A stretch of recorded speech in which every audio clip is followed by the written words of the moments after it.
اگر آپ کے گھر کا کوئی پیارا، کوئی عزیز، چاہے وہ والد ہو، چاہے وہ والدہ ہو، چاہے وہ بھائی ہو، چاہے وہ بہن ہو، اس دنیا سے رخصت ہو جائے تو ہمارا دل ٹوٹ جاتا ہے اور ہماری آنکھوں سے آنسو بہنے لگتے ہیں۔ لیکن سوال یہ ہے کہ کیا ہمارا رونا ان کے لیے کوئی فائدہ رکھتا ہے؟ کیا ہمارا رونا ان کے لیے نجات کا باعث بن سکتا ہے؟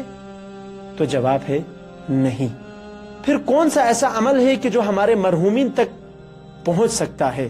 امام جعفر صادق علیہ السلام ارشاد فرماتے ہیں، اگر کوئی شخص کسی مرحوم کے لیے نماز پڑھے، روزہ رکھے اور ان کے نام پر صدقہ دے، یہ عمل میت کے لیے نفع بخش ہوتا ہے اور ان تک پہنچتا ہے۔ بعض روایات میں ہم اور آپ کو یہ بھی دیکھنے کو ملتا ہے کہ ہمارے مرحومین جمعرات کے دن ہمارے گھروں میں آتے ہیں اور ہم سے تقاضا کرتے ہیں کہ اے میرے فلاں عزیز، اے میرا بیٹا، اے میری بیٹی، اے میرا بھائی، اے میری بہن، میرے حق میں صدقہ دو، مجھے یاد کرو تاکہ میرا آخرت کا سفر آسان ہو سکے۔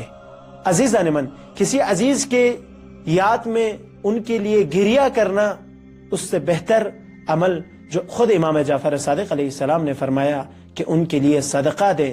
ائمہ معصومین علیہ السلام کی بہت ساری اور بھی روایتوں میں ہم اور آپ کو یہ دیکھنے کو ملتا ہے کہ ائمہ معصومین علیہ السلام ارشاد فرماتے ہیں کہ اگر مرحومین کو یاد کرنا ہے، اگر آپ چاہتے ہو کہ کوئی عمل مرحومین تک پہنچے، تو سب سے بہترین عمل صدقہ ہے، اور اپنے مرحومین کے لیے صدقہ دے، ان کو یاد کریں، ان کی قبروں میں جا کر ان کے لیے فاتحہ خوانی کریں۔